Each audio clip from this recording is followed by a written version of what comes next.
반드시 합격하실 겁니다.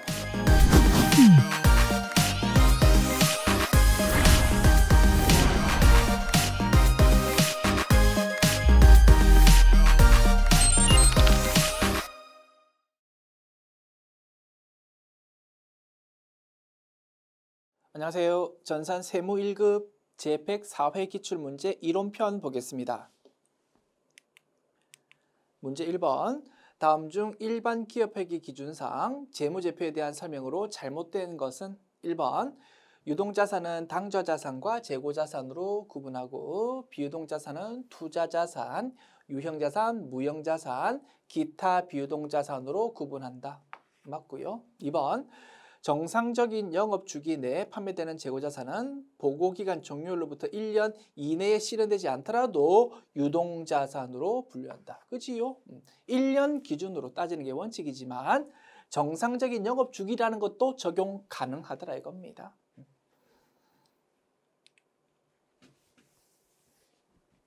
3번. 자본은 자본금, 자본잉여금, 자본조정, 기타 포괄손익 누계액 및 이익잉여금 또는 결손금으로 구분한다. 맞고요. 그럼 1, 2, 3번 맞으니까 4번이 정답이겠다. 그지요? 4번. 원칙적으로 단기 재무제표에 보고되는 모든 계량 정보에 대해 전기 비교 정보를 공시하지만 비계량 정보의 경우에 비교 정보는 재무제표에 이를 포함할 수 없다라고 했는데 이게 틀렸다 이겁니다. 기업회계 기준 재표 표시라는 규정의 아주 구석 부분에 보면 이런 내용도 있답니다.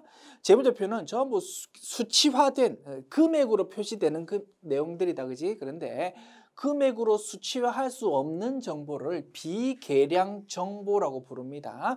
비계량 정보에 대해서도 뭔가 정보 이용자한테 알리고 싶은 부분이 있을 수도 있잖아. 그거를 주석으로 표시할 수 있습니다라고 규정하고 있답니다. 그런데 주석으로도 표시할 수 없다. 주석도 재무제표에 해당한다. 그지?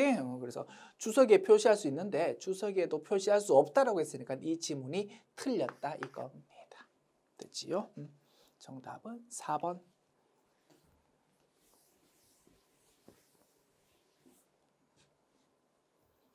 문제 2번. 일반 기업회계 기준에 따른 수익인식 기준에 대한 설명 중 옳지 않은 것은 광고 제작 수수료는 광고회사가 광고 만들어서 얻는 수익이다. 그지? 그거는 진행 기준으로 인식한다고 했습니다. 맞고요. 할부 판매는 인도 시점에 수익 인식한다. 그지? 할부 판매는 판매 시점에 인식한다. 우리 기업회계 기준에서 이제 할부 판매에 대해서 수익 기준을 쭉 규정하고 있습니다. 그 규정하고 있는 내용의 일부 문장을 이렇게 나오다 보니까 좀 어색한 문장이 소개되고 있습니다. 할부 판매를 인도 시점에 수익 인식하는데 판매 시점이라고 표현하고 있습니다. 기업회계 기준을 그대로 나오다 보니까 어설픈 문장이 되었고 맞는 지문입니다. 3번. 반품권이 부여된 거래의 경우 판매한 시점에 인식한다. 이것 또한 기업회계 기준에 있는 문구를 그대로 옮겨와가지고 뭔가 지문 만들다 보니까 이상한 문구가 되었고요. 틀린 내용으로 출제한 겁니다. 우리 공부했잖아. 그러지? 반품률이 합리적으로 추정할 수 있는 경우, 합리적으로 추정 못하는 경우로 나누어가지고 이렇게 내용을 정리했는데 그냥 밑도 끝도 없이 판매한 시점에 인식한다고 했으니까 이 지문이 틀린 거다 이겁니다.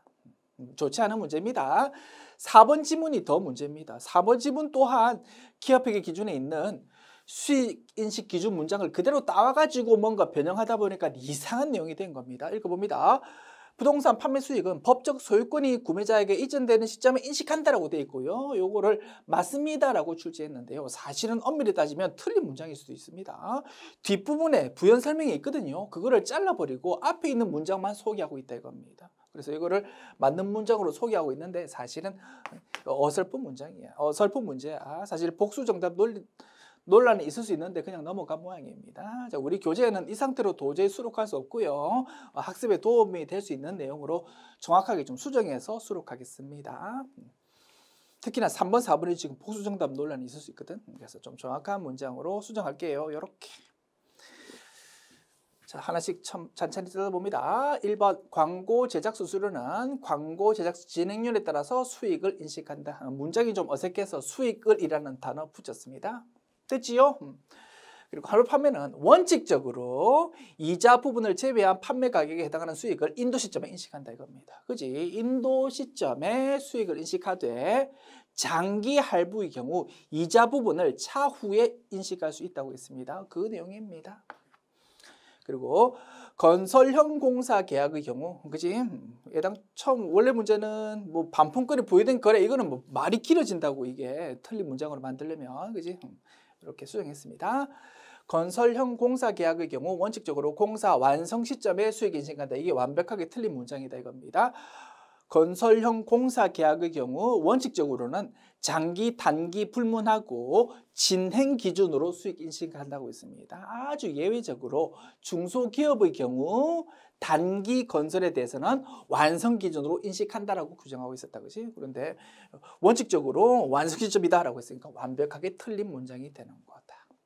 됐지요? 그러면 정답 3번 되고요. 4번 문장도 기업회계 기준에 있는 내용을 전부 다 이렇게 풀로 모든 문장을 다 소개해야만 이게 맞는 문장이 되는 겁니다. 이렇게 규정하고 있었다. 그지?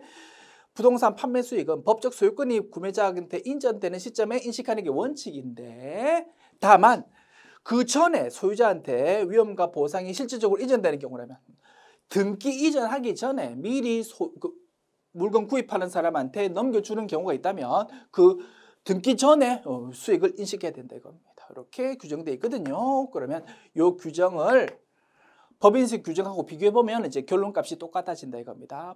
법인세법에서는 어떻게 규정하고 있습니까? 부동산을 판매할 때 등기 이전하는 날이랑 실제 넘겨주는 날이랑 그 다음에 부동산의 경우에는 대부분 계약금, 중도금, 잔금 형태로 돈을 주거든요. 맨 마지막 잔금 주는 날이 소유권 넘어가는 날이다. 그지? 그래서 잔금 주는 날 이렇게 세 개 중에서 제일 빠른 날로 한다라고 법인세법에서 규정하고 있고, 그 규정이랑 기업회계 기준의 요 규정이랑 사실은 실무에서 적용하려고 하다 보면 결론값이 똑같아지더라 이겁니다. 이렇게 해야지만 완벽한 정확한 문장이 되는 겁니다. 됐지요? 이렇게 교재에 수록하겠습니다. 그러면 복수 정답 같은 건 논란 없이 3번이 정답입니다 라고 우리 학습할 수 있는 겁니다. 됐습니다. 정답은 3번.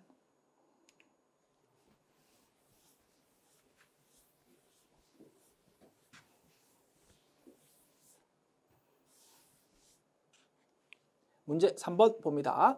재고자산에 대한 설명 중 옳지 않은 것은 1번 원재료의 현행 대체 원가는 순실현 가능 가치에 대한 최선의 이용 가능한 측정치로 활용될 수 있다. 밑도 끝도 없이 기업회계 기준에 있는 내용을 그냥 문장의 전체가 아니고 일부를 그냥 이렇게 끊어가지고 또 이렇게 소개하고 있습니다. 좀 아쉽습니다. 자, 이런 뜻입니다. 자, 재고자산 평가를 할 때 저가법을 적용한다고 했습니다. 그지? 장부에 적혀 있는 금액이랑 실제 시장에서 거래되는 금액 비교해가지고 시장에서 거래되는 금액이 장부 금액보다 높으면 가만히 있습니다. 그와 달리 시장 거래되는 금액이 장부 금액보다 낮다면 그때는 평가 손실을 인식하자 이겁니다. 그게 저가법입니다. 자, 그때 시장에서 거래되는 금액을 시가라고 우리가 생각하는데 우리 기업회계 기준과 이론에서는 엄밀히 따지면 그거를 순실현 가능 가치로 접근해야 된다고 본답니다. 그래서 순실현 가능 가치라는 단어로 규정을 하고 있더라 이겁니다. 순실현 가능 가치는 의미가 이거랍니다. 우리 회사가 그 물건을 오늘 시장에 내다 팔 때 받을 수 있는 금액이 얼마일까라는 개념이 순실현 가능 가치라는 개념이랍니다. 자, 그런데 원재료는 아직 물건은 완성된 형태가 아닐 수가 있잖아. 그러다 보니까 시장에 내다 판다라는 개념이 좀 애매할 수가 있다 이겁니다. 그때는 현행 대체 원가라는 이론적 개념을 쓸 수 있답니다.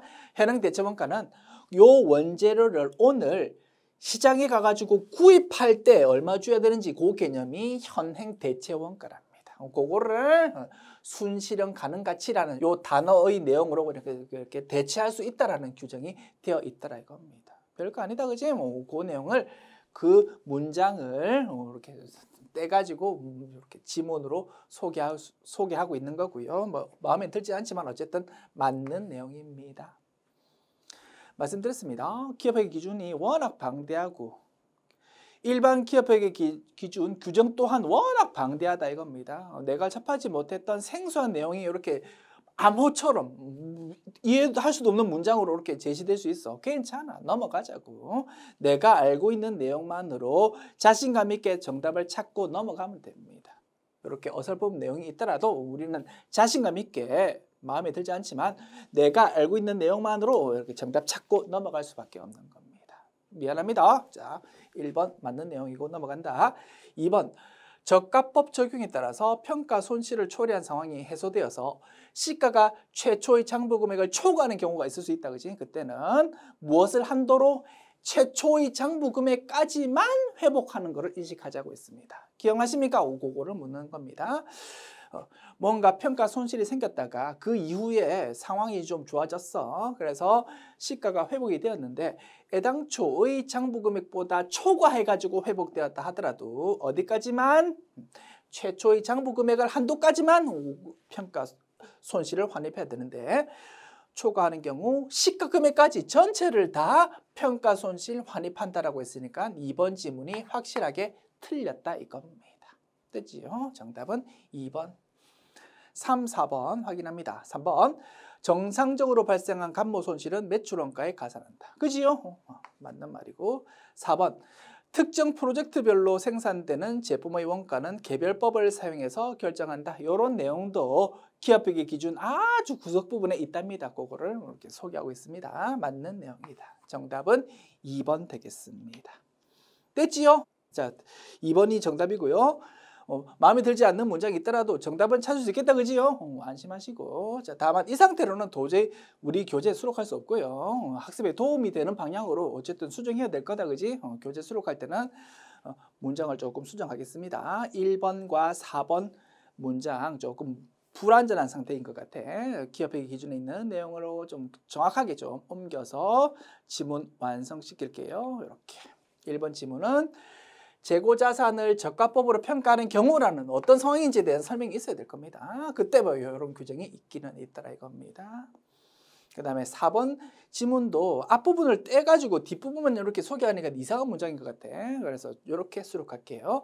통상적으로 상호 교환될 수 없는 재고 항목이거나 특정 프로젝트별로 생산되는 제품의 원가는 시장에서 거래가 잘 되지 않잖아. 그러다 보니까 개별법이라는 이 방법을 사용해서 결정하라라는 규정이 있다랍니다. 단가 결정 방법에서 개별법은 이론적으로 존재할 뿐 실무에서는 거의 쓰지 않잖아. 그런데 아주 예외적으로 이런 상황이라면 개별법을 쓸 수 있습니다라고 이렇게 규정을 하고 있기는 있더라 이겁니다. 그래서 이것도 맞는 문장이다.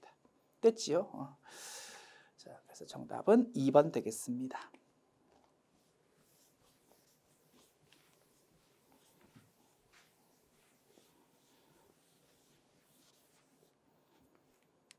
문제 4번 봅니다. 기말 현재 당기순이익은 1,000만 원으로 계상되어 있고 아래 내용을 추가로 고려할 때 최종적으로 계상될 당기순이익 얼마인지를 묻습니다. 자, 기억. 보통 예금으로 외상 매입금 2,000만 원을 지출했답니다. 분개해 볼게요. 차변에 외상 매입금이라는 부채의 감소 2,000만 원 대변을 보통 예금이라는 자산 감소로 회계 처리합니다.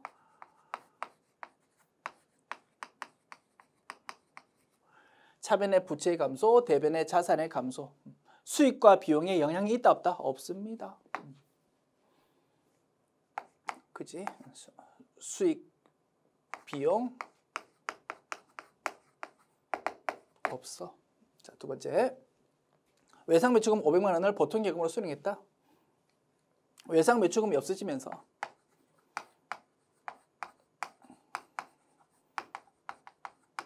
외상 매출금이라는 자산 감소했습니다. 500만 원. 그리고 돈이 들어왔습니다. 보통 예금. 외상 대금을 보통 예금으로 받았다 이겁니다. 그지요? 차변 자산의 증가, 대변의 자산 감소, 수익 비용 0입니다.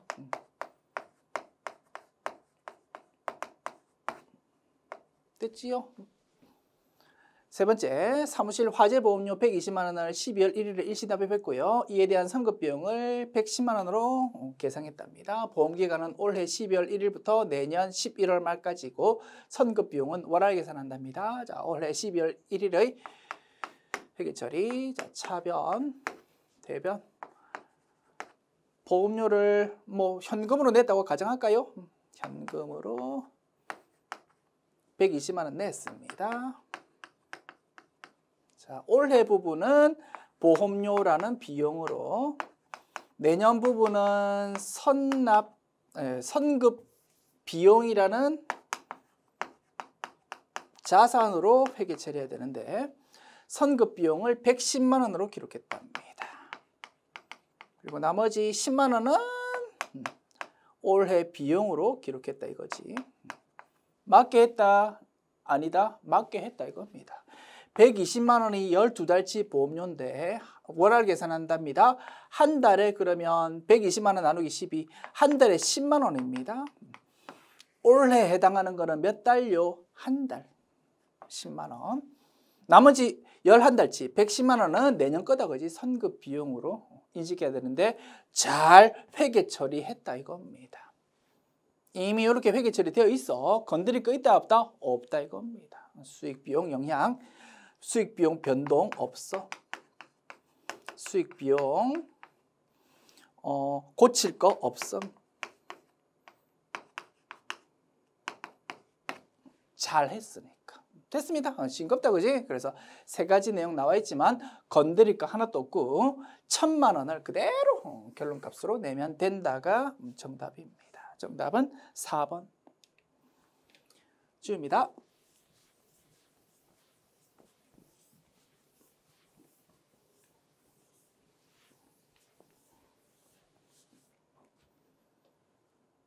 문제 5번. 사채의 시장 이자율보다 액면 이자율이 높은 사채를 발행하고 매년 유효이자율법에 따라서 사채 할증 발행 차금을 상각하는 경우 다음 설명 중 가장 옳지 않은 것은 됐죠? 할증 발행했답니다. 액면 이자율이 시장 이자율보다 높으니까 할증 발행했겠지?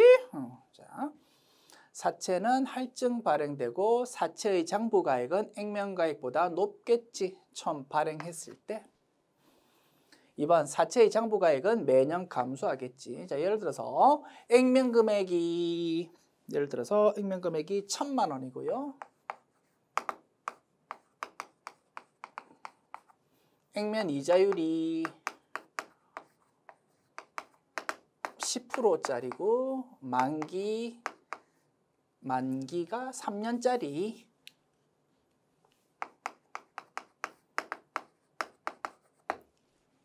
인 사채를 할증 발행했다 이겁니다. 발행 금액이 1,200만 원이었다라고 가정합니다. 그럼 발행 시점 회계 처리. 발행 시점 X 1년도 1월 1일. 회계 처리. 차변에 돈 들어옵니다. 뭐 보통 예금으로 돈 들어왔다고 가정할까요? 1,200만 원. 대변에 사채 기록합니다. 1,000만 원.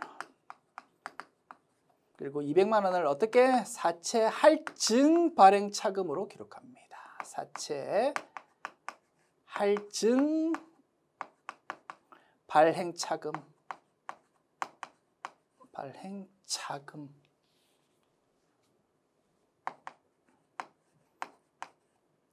200만 원. 그지? 그 다음에 이제 이자 인식합니다. X 1년도 12월 31일에 이자 인식합니다. 돈 나갑니다. 보통 예금으로 10%다 그지? 1,000만 원에 10%. 100만 원만큼 돈 나갑니다. 이자 비용 인식해야 됩니다.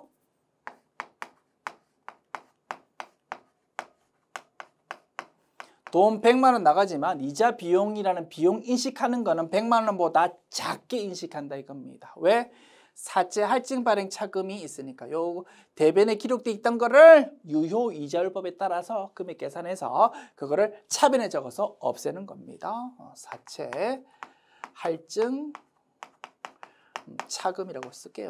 사채 할증 발행 차금을 유효 이자율법에 따라 계산해서 예를 들어서 첫 번째 연도에 50만 원만큼 계산됐다고 가정할까요? 50만 원이라고 이렇게 차변에 적고 그래서 100만 원에서 50만 원 뺀 나머지 50만 원만 비용으로 인식한다 이겁니다. 이게 할증 발행했을 때의 이자 비용 인식 회계 처리다. 기억나십니까? 자, 이렇게 3년 동안 따박따박 이제 이자 비용 인식하고 나면 사채 할증 발행 차금은 없어지는 겁니다. 그지? 자, 이와 같은 흐름에서 자, 2번 지문 사채의 장부금액 처음 발행했을 때는 1,200만 원이다. 그지? 이게 점점 만기가 되면 될수록 작아집니다. 사채 할증 발행 차금이 없어지니까.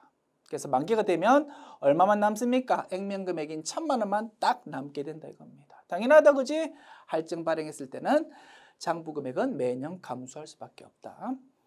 그 다음에 유효 이자율법에 따라서 계산하는 상각 금액은 사채를 할인 발행하든 할증 발행하든 매년 점점 증가할 수밖에 없다고 했습니다. 수학적으로. 그지? 그래서 매년 증가하는데 상각 금액은 매년 감소한다고 했으니까 3번 지문이 틀린 것이고 그래서 X1년도에는 유효 이자율법에 따라서 계산한 금액이 50만 원이겠지만 X2년도에는 얼마가 될 것 같습니까? 50만 원보다 더 큰 금액, 예를 들어서 60만 원 또는 70만 원이 될 거다 이겁니다. 그 다음 연도는 또 더 커질 거고, 그지? 그렇게 계산이 된다. 자, 그 다음 유효 이자율법에 의한 이자 비용은 이제 매년 감소한다. 이게 맞는 지문이다 이겁니다. 자, 그래서 사채 할증 발행 차금, 사채 할증 발행했을 때 이자 비용은 어떻게 계산됩니까? 이자 비용 금액은 요 분기에서 50만 원이라는 이자 비용 금액은 액면 이자 주는 거에서 뭘 빼자고? 유효 이자율법에 따라서 인식되는 상각 금액을 뺀 금액을 이자 비용으로 인식한다 이겁니다. 여기서 확인할 수 있잖아.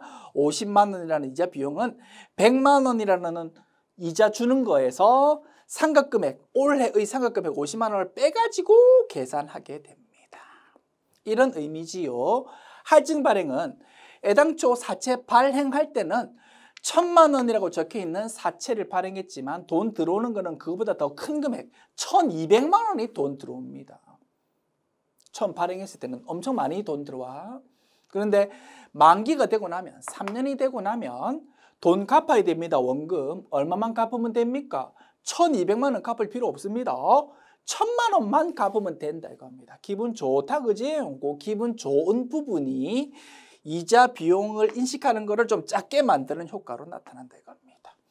비록 이자로 나가는 돈은 100만 원이지만 비용 인식하는 거는 그거보다 작은 50만 원만 인식하게 된다 이겁니다. 그지? 기분 좋은 부분이 이자 비용을 작게 만드는 걸로 효과가 나타나는 것이다. 요게 할증 발행이고, 자, 상각 금액은 매년마다 점점점 늘어난다고 했습니다. X1년보다 X2년이 더 크고 X2년보다 X3년이 더 커. 점점점 해마다 점점점 커져.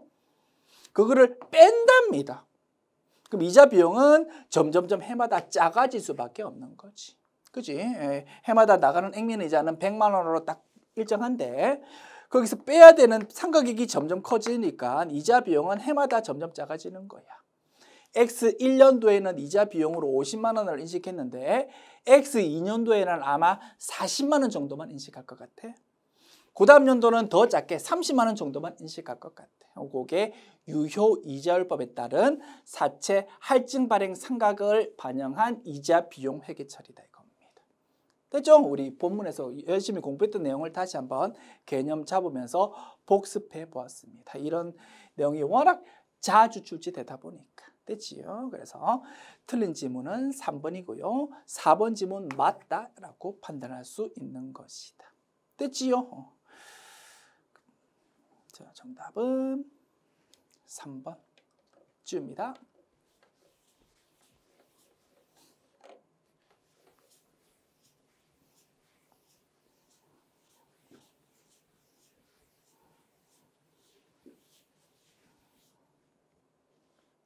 문제 6번 봅시다. 일정 기간 관련 범위 내에서 조업도 수준의 변동에 따라 총 원가가 일정한 모습으로 변동할 때 그 모습을 원가 행태라고 한다. 그지요? 원가 행태에 대한 설명으로 틀린 것은 1번. 변동 원가는 관련 범위 내에서 조업도의 변동에 정비례하여 총 원가가 변동하는 원가를 말하고, 단위당 변동 원가는 조업도 변동에 관계없이 일정하다. 그지요? 2번. 준 고정 원가는 조업도와 관계없이 발생하는 고정 원가와 조업도의 변동에 비례하여 발생하는 변동 원가로 구성된 원가를 말한다. 틀린 지문이다. 그지요? 원가의 구성이 고정 원가와 변동 원가 두 개가 합해져 가지고 구성되어 있는 원가를 뭐라고? 준 변동 원가라고 부른다고 했습니다. 또는 혼합 원가라고 이름 부른다. 그지? 준변동 원가 또는 혼합 원가라고 제목이 붙여져 있어야 되는데 준고정 원가, 즉 계단 원가라고 설명하고 있으니까 2번 지문이 틀린 내용이다. 됐습니다. 정답이 2번이고요. 3, 4번 확인합니다. 고정 원가의 단위당 원가는 조업도의 증감과 반대로 변동한다. 그때죠. 총 고정비가 100만 원입니다. 조업도 1개일 때는 단위당 고정비가 100만 원. 조업도가 2개일 때는 단위당 고정비가 50만 원. 조업도가 3개일 때는 333원, 그지? 이렇게 계산될 거고요. 단위당 고정비는 조업도가 증가하면 점점 작아진다. 그지? 그래서 증감과 반대로 변동한다. 맞는 설명이고요. 4번. 관련 범위 내에서 조업도 변동에 관계없이 총원가가 일정한 원가를 고정비라고 하고, 총원가가 조업도의 변동에 아무런 영향을 받지 않는다. 맞는 설명이다. 이겁니다. 정답은 2번 됐습니다. 지울게요.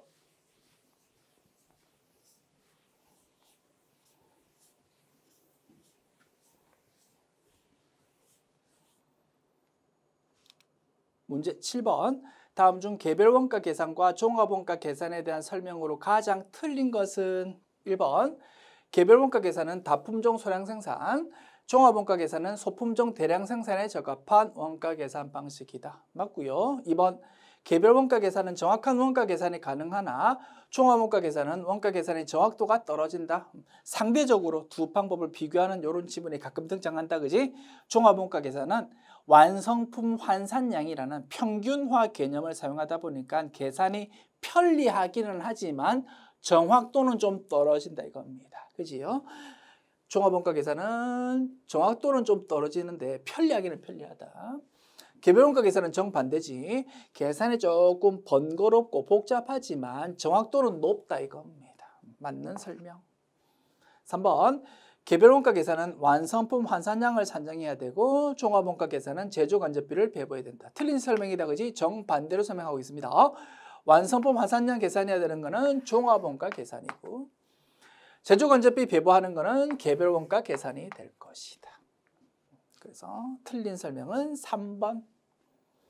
4번 확인합니다. 개별원가 계산은 조선업, 항공기 제조업 등의 업종에 주로 사용되나 종합원가 계산은 자동차, 전자제품 등의 업종에서 주로 사용되는 원가 계산 방식이다. 맞겠지 뭐. 배 한 대 만드는데 비행기 한 대 만드는데 여러 명이 달라붙어 가지고 작업한다. 그지? 그래서 다품종 소량 생산. 이게 개별원가 계산. 컨베이어 벨트 타면서 쭉쭉쭉쭉쭉 대량 생산한다. 그지? 소품종 대량 생산. 그지?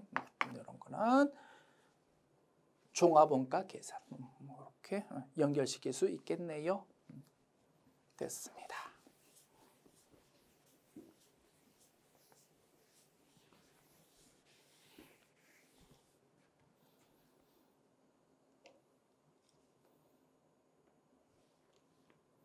정답은 3번이었고요. 문제 8번.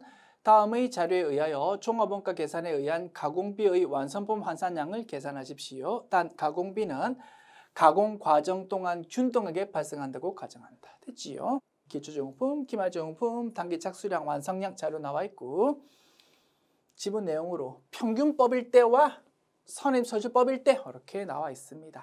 두 방법으로 모두 계산해 보아야 되는 문제다. 그지요?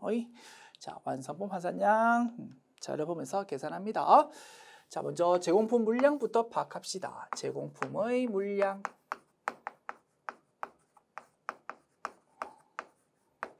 자산입니다. 나의 자리 왼쪽, 기초 왼쪽, 증가 왼쪽, 감소 오른쪽, 기말 오른쪽에 적습니다. 물량으로 기초가 400개고요. 40% 완성도였어. 착수가 800개. 그러면 1200개가 합산 수량이네. 오른쪽도 1200 될 거고 완성된 것이 900개요. 기말이 300개요. 자, 기말 제공품 완성도는 60%고요. 자, 900개라는 완성품을 두 개로 다시 구분합니다. 기초 제공품이 완성된 거 400개고 단기 착수한 거 완성된 것이 나머지 500개가 될 겁니다. 됐지요? 자, 파이프라인 그립니다. 자, 기초 제공품은 40%에서 출발했습니다. 기말 제공품은 60%에서 멈추었습니다. 자, 재료비 필요 없어. 가공비만 계산합시다. 가공비를 계산하는데 가공비의 완성품 환산량 계산하는데 두 방법 모두 계산해 보는 겁니다. 먼저 평균법, 그 다음에 선입선출법 두 가지 방법으로 모두 계산해 보자. 자, 500개 단기 착수 완성 부분은 묻지도 따지지도 않고 500 그대로 적습니다.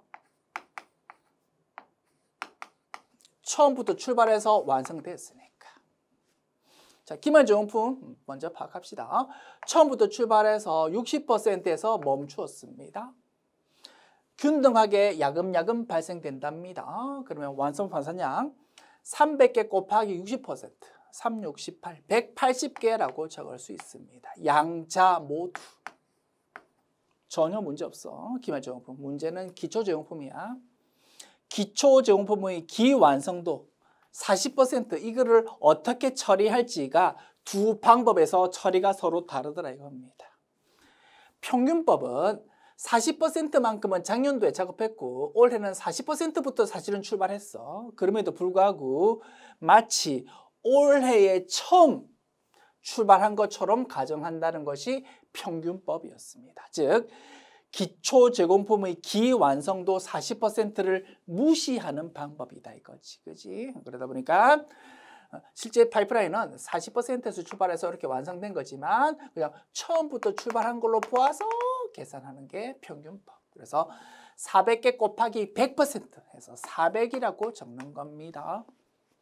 그와 달리 선입선출법은 정확하게 올해 작업한 거를 도출하는 겁니다. 그러다 보니까 기완성도 이거는 정확하게 빼고 40%에서 출발했다고 보는 겁니다. 그러면 40%에서 출발했으니까 60%만큼이 올해에 작업된 거다. 그지? 그래서 4, 6, 24, 240이라고 적는 것입니다. 되죠? 이 부분이 서로 차이가 있더라 이겁니다. 자, 이제 결론값 냅시다. 요거 세 개 합하면 1080 요거 세 개 합하면 계산 어렵다. 계산기 또 드릴게요. 240 플러스 500 플러스 180 920 나옵니다. 이렇게 두 개의 완성품 환산량 뽑아냈고요. 정답 찾읍시다. 자, 평균법은 1080 선입선출법 920이라고 되어 있는 2번이 정답 되겠습니다. 됐지요? 지웁니다.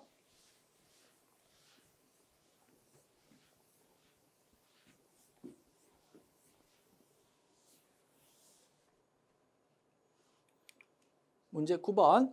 부문별 원가 계산 시 보조 부문 원가를 제조 부문에 배분하는 방법에 대한 설명으로 틀린 것은 1번 보조 부문 상호 간의 용역 수수를 인식하는지 여부에 따라서 직접 배분법, 단계 배분법, 상호 배분법으로 구분된다. 맞지요? 2번 보조 부문 간의 용역 수수 관계가 중요한 경우 직접 배분법을 적용하여 부문별 원가를 배분하게 되면 원가 배분의 왜곡을 초래할 수도 있을 거다. 그지요? 직접 배분법은 서포트 부문 간에 주고받는 것을 무시하는 방법인데 서포트 부문 간에 주고받는 게 중요한 상황이라면 이거 적용하면 안 되겠다 이겁니다. 그치?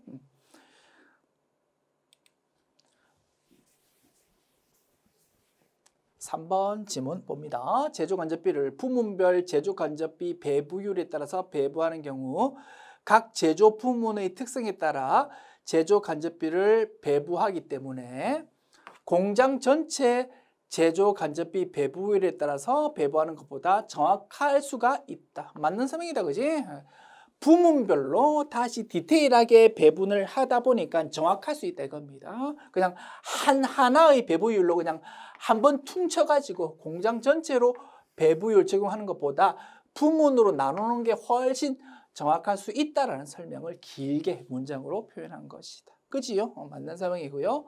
4번 상호 배분법은 보조 부문의 원가 배분 순서에 따라 배분 원가가 달라진다. 틀린 설명이 될 거다. 그지요? 상호 배분법은 서포트 부문 간에 주고받는 것을 완벽하게 고려하는 겁니다. 연립 방정식을 세워가지고 그지 모든 관계를 다 고려하는 거니까 순서 같은 거 굳이 따질 필요 없는 거다 이겁니다. 어차피 전부 다 고려해야 되는 거니까. 그래서 순서에 따라서 결과값이 달라질 수 있는 거는 단계 배분법이고 상호 배분법은 순서에 따라서 결과가 달라질 일이 없는 것이다. 됐지요? 그래서 틀린 지문은 4번이 되겠습니다.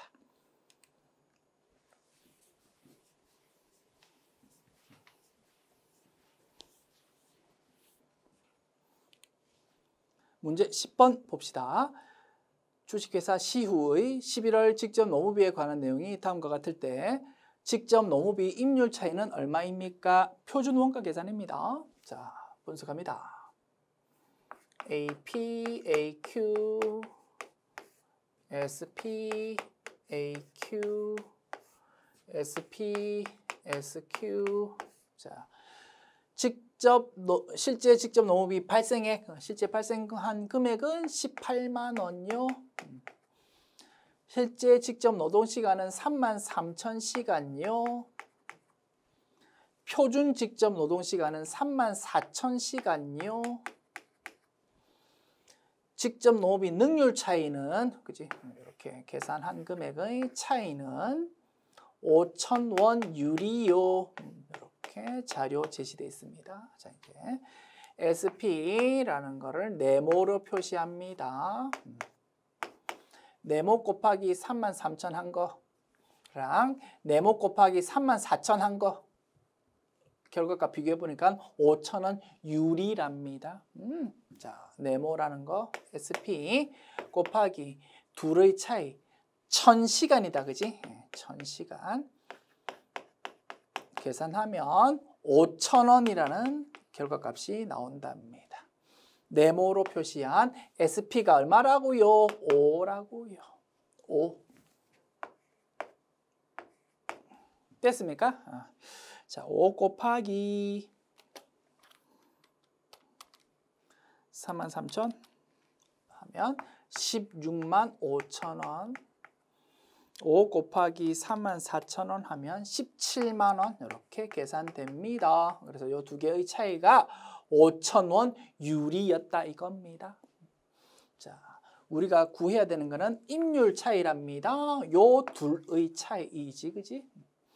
18만 원과 16만 5천 원 비교해 보면 15,000원 차이가 나고 분리가 되겠다, 그지? 실제 발생한 게 더 크니까 돈 많이 지출됐다 이겁니다. 분리한 거고 15,000원만큼 분리한 거다. 정답은 4번 되겠습니다. 끝이요? 지웁니다.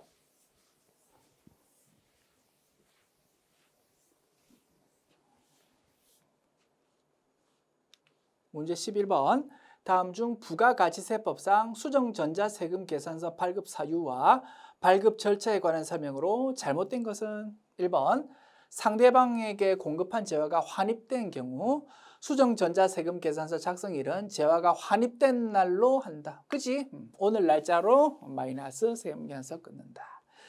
계약 해제로 재화 용역이 공급되지 않은 경우 수정전자세금계산서 작성일은 오늘 날짜, 계약 해제일로 한다. 그지? 3번 지문요. 계약의 해지 등에 따라 공급가액에 추가 또는 차감되는 금액이 발생한 경우 수정전자세금계산서 작성일은 오늘 날짜, 증감사유 발생한 날로 한다. 그지? 1, 2, 3번 맞고요. 정답은 4번 되겠네. 재화용역 공급한 후 공급 시기가 속하는 과세기간 종료 후 25일 이내에 내역신용장이 개설됐답니다.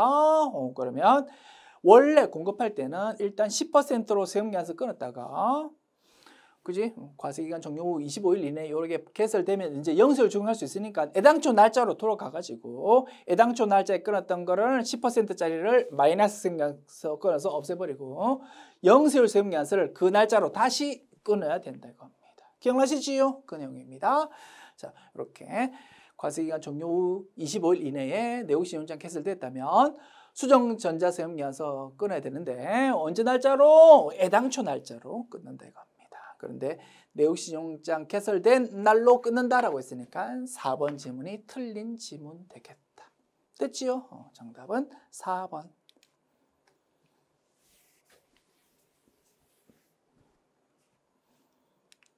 문제 12번. 다음 중 부가가치세법상 면세와 영세율에 대한 설명으로 가장 틀린 것은 1번. 면세의 경우 매입세액이 환급되지 않으나 영세율의 경우 매입세액의 전액 환급이 가능할 수 있다. 맞는 말이다, 그지? 면세이든 영세율이든 매출에 대해서 부가가치세가 매겨지지 않는 거는 동일합니다. 차이가 있다면 이 부분이다, 그지? 영세율의 경우는 과세사업자다, 그지? 내가 구입한 물건에 대해서 매입세액이 있으면 그거는 매입세 공제 받을 수 있습니다. 그와 달리 면세사업자의 경우에는 부가가치세법상 사람으로 보지 않는다, 그지? 그래서 매출에 대해서 부가가치세 낼 필요 없습니다. 매출에 대해서 부가가치세 낼 필요 없고 매입에 대해서도 매입세 공제 안 해주는 거다 이겁니다. 그게 면세다. 그래서 면세와 영세율, 매출에 대해서는 차이가 없어. 부가세 내지 않는다는 측면에서 매입에 대해서 이렇게 차이가 있는 것이다. 자, 2번. 면세 대상은 주로 기초 생활 필수품 등의 재화의 공급이나 영세율 대상은 주로 수출 등 외화 획득 재화의 공급이다. 맞지요? 3번. 면세는 완전 면세 제도이나 영세율은 부분 면세 제도이다. 이게 틀렸다, 그지요? 그래서 요 1번 지문에서 설명드렸습니다. 매출에 대해서 부가가치세 내지 않는 거는 둘 다 동일해. 차이는 이 부분이다 이겁니다. 영세율은 매입에 대해서도 전액 매입세 공제를 받을 수 있다 보니까 이론적으로 볼 때 뭐가 된다고? 완전 면세 제도입니다. 그와 달리 면세는 매입에 대해서 매입세 공제 받을 수 없다 보니까 이론적으로 볼 때 부분 면세 제도로 해석할 수 있는 것이다 이겁니다. 그래서 3번 지문이 틀린 내용이 되겠다. 4번 지문 확인합니다. 면세사업자는 부가가치세법상 사업자가 아니나 영세율 사업자는 부가가치세법상 사업자이다. 그지요? 정답은 3번.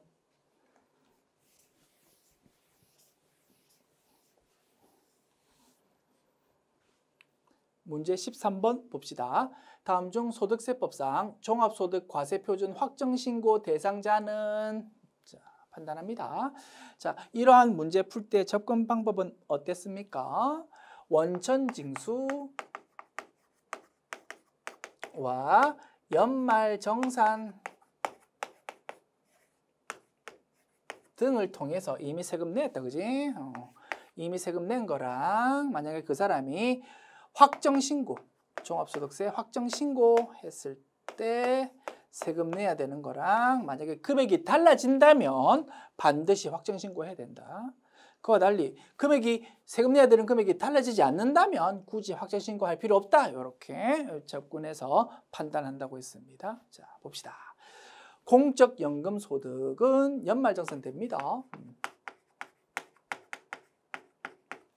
과 양도소득이 있답니다. 양도소득이 있으면 예정신고 납부합니다. 예정신고 납부하고요. 그지요? 게다가 양도소득은 분류과세 항목입니다.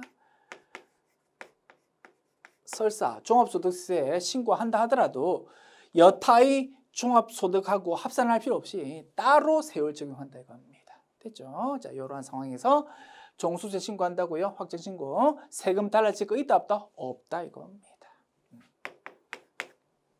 2번 퇴직소득과 연말정산 대상 근로소득. 자, 퇴직소득 퇴직금 줄 때 원천 징수합니다.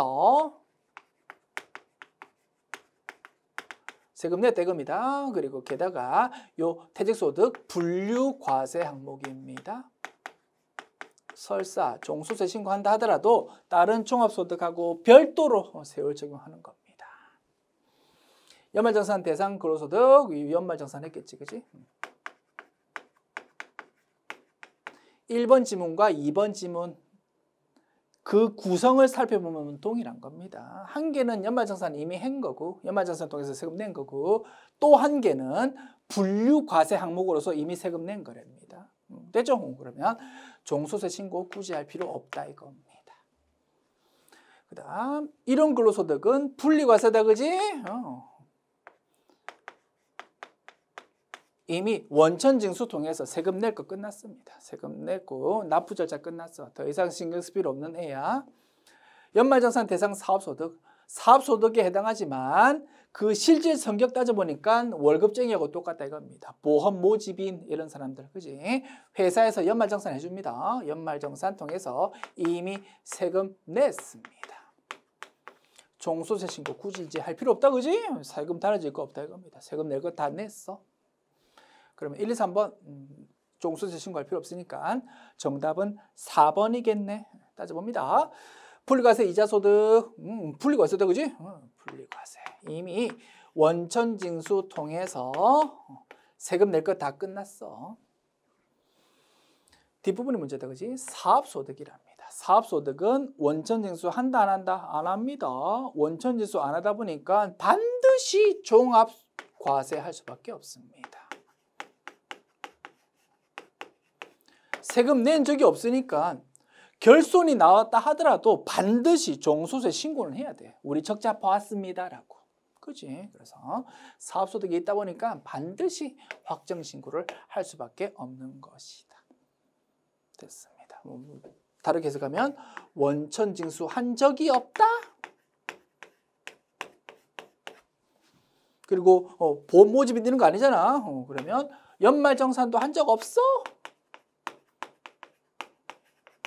세금 신고 납부한 적이 없다 보니까 결손이 하더라도 종소세 신고해야 되는 것이다. 됐습니다. 정답은 4번.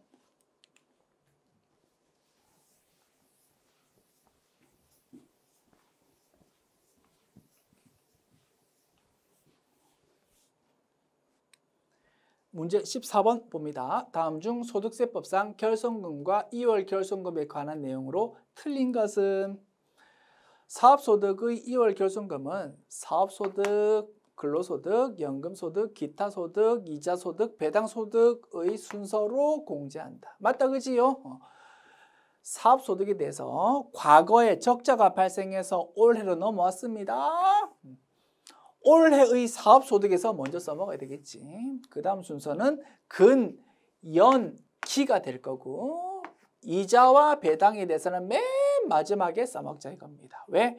이자와 배당, 즉 금융소득은 조건부 종합과세가 됩니다. 금액이 얼마이냐에 따라서 분리과세 될지 종합과세 될지가 달라질 수 있다 보니까 민감할 수 있다 그지? 그래서 그거는 맨 나중에 써먹자라는 것이 이 규정의 취지였습니다. 2번 사업소득의 2월 결손금은 해당 2월 결손금이 발생한 과세기간의 종료일부터 15년 이내에 끝나는 과세기간의 소득금액 계산할 때 써먹을 수 있고요. 순서는요. 과거에 발생한 과세기간의 2월 결손금부터 순서대로 공제한다. 3년 전에도 적자가 생겼고요. 2년 전에도 적자 발생, 1년 전에도 적자 발생. 여러 건의 이월 교수금이 올해로 넘어왔다 이겁니다. 뭐부터? 오래된 것부터 써먹자 이겁니다. 됐습니다.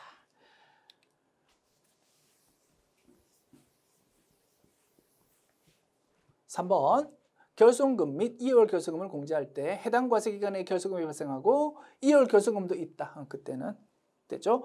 과거에 적자가 발생해서 올해 넘어온 것도 있고 올해에도 적자가 발생했고 그때는 무엇부터 써먹자고요? 특이하게도 올해 적자부터 써먹자라고 했습니다.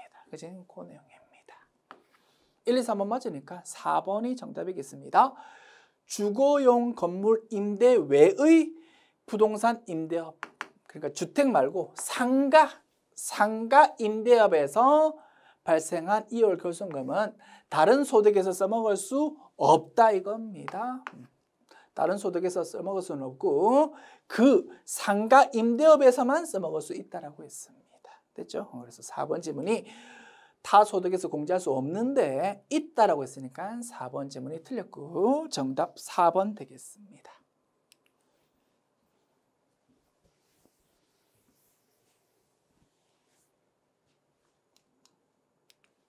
문제 15번.